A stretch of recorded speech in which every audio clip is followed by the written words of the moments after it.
Hello again. Chris Lee and Alfred Ezman here to discuss Tennessee's trip to the College World Series. Vols had a banner regular season, finished the year as the number one ranked team in the polls, entered the NCAA tournament as the number one seed.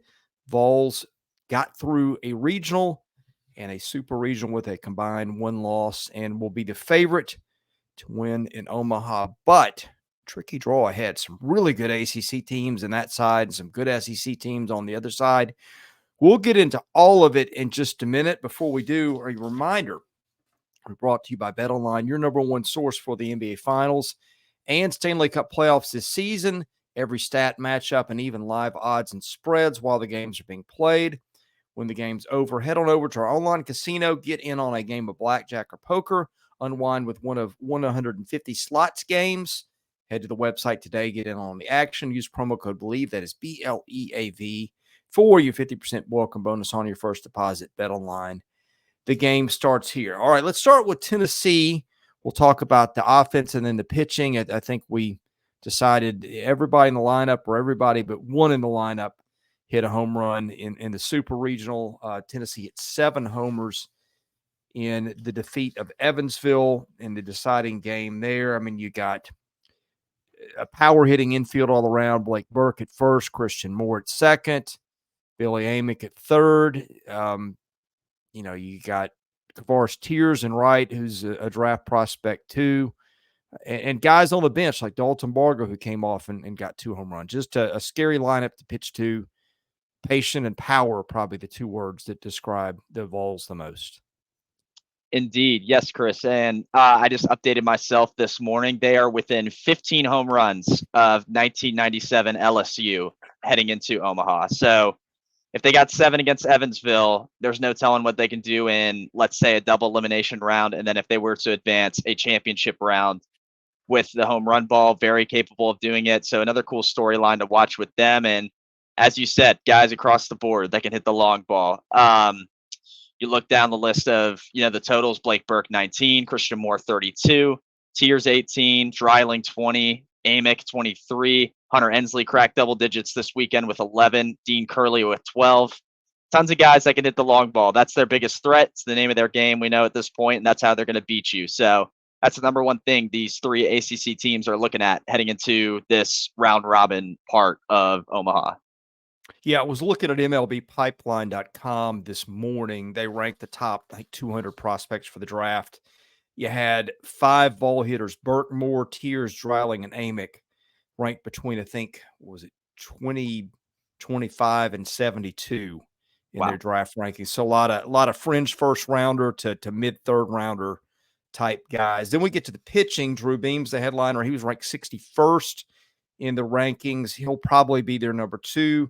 They've been going in the 1 spot with, really an opener. Chris Stamos, the lefty, transfer from Cal, but he's really the starter is Causey, AJ Causey, the right-hander who comes in and gives them about 6 innings from time to time. We talked about the bullpen. Tennessee had some arms emerge late, but the big guy there is Nate Snead, and on an inning per inning basis, probably their best guy is Aaron Combs. But a deep Tennessee pitching staff may not have an absolute superstar in there, but a lot of really good arms.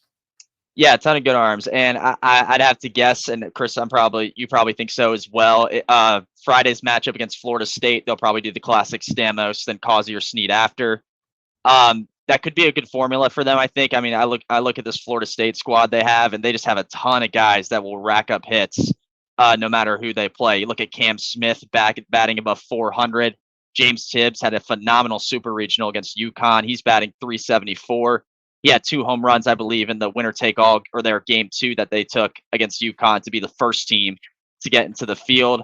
More guys as well: Marco Dings, Jamie Furr above 300 as well, Daniel Cantu above 300, Max Williams, their center fielder, is a 300 hitter as well. Then a ton of guys in the high 200s as well. So they just have depth hitting, kind of like what Tennessee has. I think it's similar in that sense. And when it comes to Stamos being the open, that may be the way to go. And then they switch it up, throwing Causey out there and Snead, guys that can, you obviously have Causey's breaking ball, then Snead's velocity that can kind of get to these Florida State hitters. And that'll be key, especially with, considering they have a guy that probably won't go the distance, so to speak, starting. And they won't need to because that's what they normally do on Fridays anyway.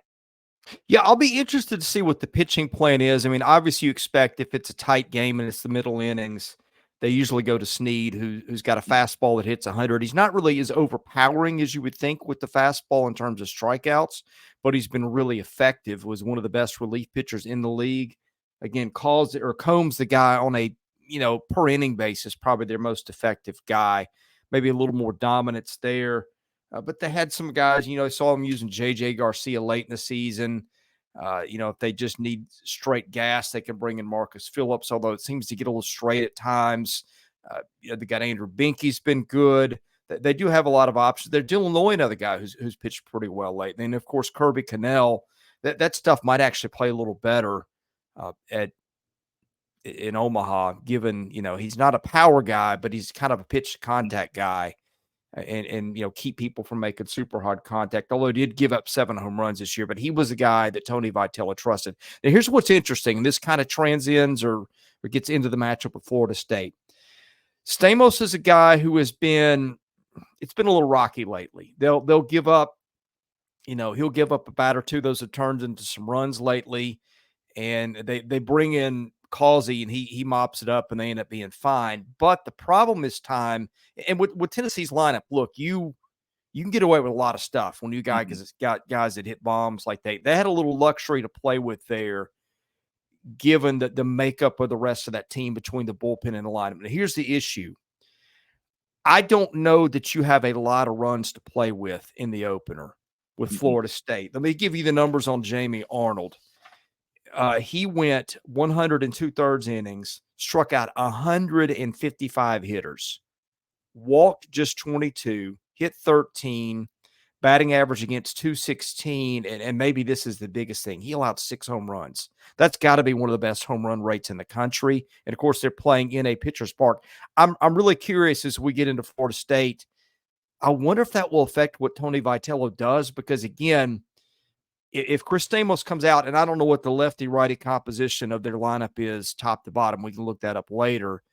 But feels to me like your margin for error slips maybe a lot given who's on the other side.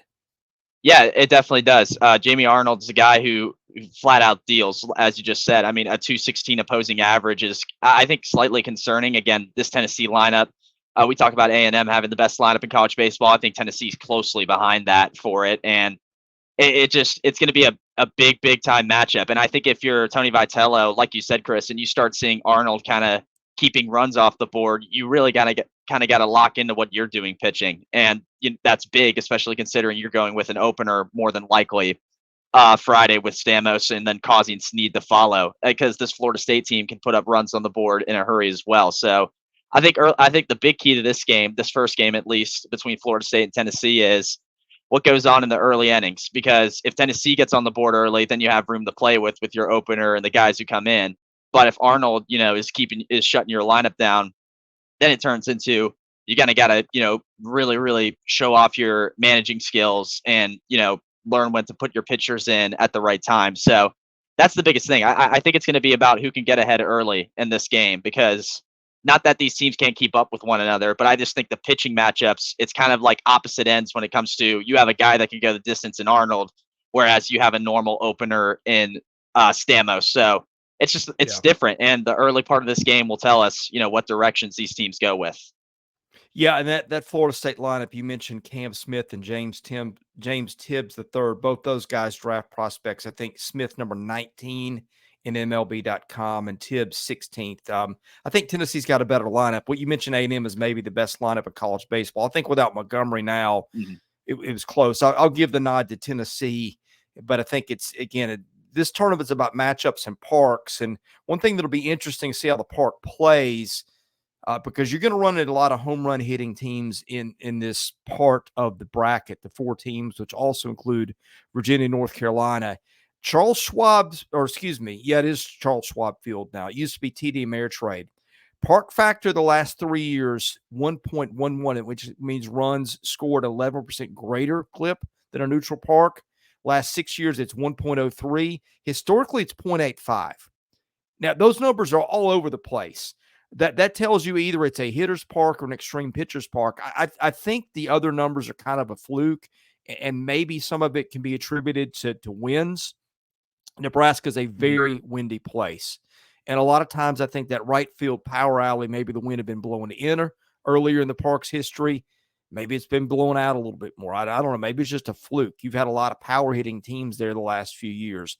I don't know what to attribute that to, but I think how the park plays is going to be interesting for a lot of teams, and most notably Tennessee, because it did hit more home runs than the other teams, even though, again, you've got some teams that hit bombs in this part of the 14 bracket. In fact, all of them do. All right, we talked Florida State. Tennessee will then get, because this is the double elimination tournament, if it wins, it will get the winner of Virginia and North Carolina. If it loses, it will get the loser of that game. Let's talk about North Carolina next. I think that's probably the next best team in this bracket, or that half of the bracket. Some familiar names here: Parks Harbor, who led them in home runs, played at Georgia; Vance Honeycutt, a first-round draft prospect and outfielder, had a big hit, and they've got a stud closer in Dalton Pence, who won them the Super Regional and is just a dominating arm. What else stands out to you about the Tar Heels here, Alfred? They got a lot of support too, along with those two batters you mentioned. Casey Cook's another good hitter at 339. He's been with that program forever. OPS over 1. Also up there with the home run total with 18, and then obviously in the another outfielder they have, Anthony D'Onofrio, 338 average, on base percentage up above 400, almost 450 at 447. He's not necessarily a power guy, but he's just a guy that gets on base and that can create issues as well. And we talked about it previously. North Carolina fits the bill with Florida State and Tennessee when it comes to just they could flat out hit, and they can keep up with them just as well. And that first game they have against Virginia will be interesting, just because it's two teams. I don't know if they necessarily saw each other during the season. For the sake of what I'm talking about, I'm gonna imagine they did, just because they both played in the ACC. And if that lineup gets going, it'll be another tough task for Tennessee with back-to-back days of playing teams that can hit the ball. I mean, let's say Tennessee, defeats Florida State, moves on to play North Carolina, who beats Virginia. You're going to have more than likely Drew Beam that game against North Carolina, and he'll have to be on his A game. And Beam had great starts to his starting outings, but at some point it seems like he's been giving up earned runs. That's kind of cost them. So North Carolina can easily edge their way back into these games against Tennessee. That's the main concern with me is North Carolina is going to give you a similar kind of look to Tennessee, as far as they have a few power guys and just guys that get on base a lot. So that's the main thing for Tony Vitello and the coaching staff to look at is, again, the managing with your pitching has to be smart here, because that's been the thing is the earned runs they give up at certain points has kind of cost Tennessee big leads. And usually, like we said, though, they've ended up fine, but it's just cause for concern because this isn't Evansville you're playing now. It's, two great, if we're talking about Florida State and North Carolina, it's two great hitting ACC teams that definitely can beat you if you're not careful. Yeah, I looked it up. Virginia, North Carolina played back April 4th through the 6th, and that was at Davenport Field in Virginia, which plays a lot like Lindsey Nelson Stadium, which means it is very much a hitter's park, shorter dimensions. Virginia won the first two games 14-11 and 7-2, and then Carolina won the third game 12-7. But again, a very different hitting environment. So I don't know what kind of stock to put in that. And I don't think, looking at this, Florida State and North Carolina played for whatever that's worth. So, yeah, be interesting there with UNC, one of the blue blood programs of college baseball for sure. All right, let's talk about Virginia, another team that hit a lot of home runs. In fact, these teams all look kind of not super similar because Tennessee's home run total was on another level. But let me just give you some stuff. Florida State hit 123 home runs this year. North Carolina hit 113, and Virginia hit, 120-something? 115. Virginia was 46-15.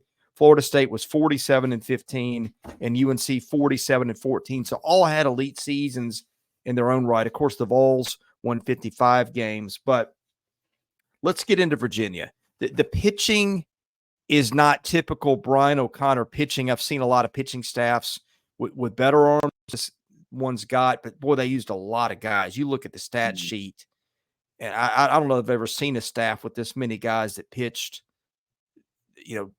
double-digit innings. Their high was Jay Woolfolk, who threw 59, and hitters. They had 4 guys that cracked double figures in home runs, including Harrison Didewick, who's another draft prospect, Griff O'Farrell, their shortstop, not a big power guy, but a potential first rounder. I think he's ranked 21st at MLB Pipeline, and then a bunch of other guys that had really nice seasons in the power department too. Yeah, and the one thing, Chris, that stands out to me about their pitching, and I think it's going to be interesting how they approach this part of the tournament. They have a lot of guys. Evan Blanco is their main starter. He started 17 games, but if you go down the list here, they have a lot of guys that just flat out started throughout the season. I mean, I'm counting. There's guys who, like Joe Savino, started 8 games. I mean, you have Owen Cody, who seems like he's come out of the bullpen for the most part, but he's also started 7 games.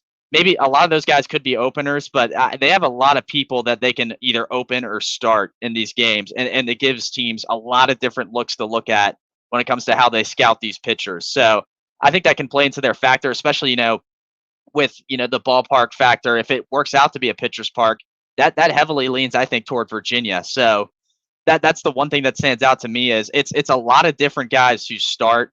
Once again, those could be opens as well. In fact, a good amount of them could be just because some of them seem to be bullpen guys. But I think that almost kind of creates totally different scouting reports for these teams to look at. And that would be a headache for, let's say, Tennessee if they were to win and Virginia were to win. That would be a quick turnaround the next day with, what pitcher you're going to have to look for and look at when it comes to how you plan against it, because there could be a lot of options they throw out there. Yeah, keeping the ball in the park for these 3 pitching staffs. Carolina gave up, what was it? 85 home runs, I think. Florida State gave up,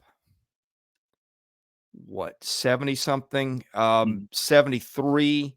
And then Virginia only allowed, I believe, 59. Is that right?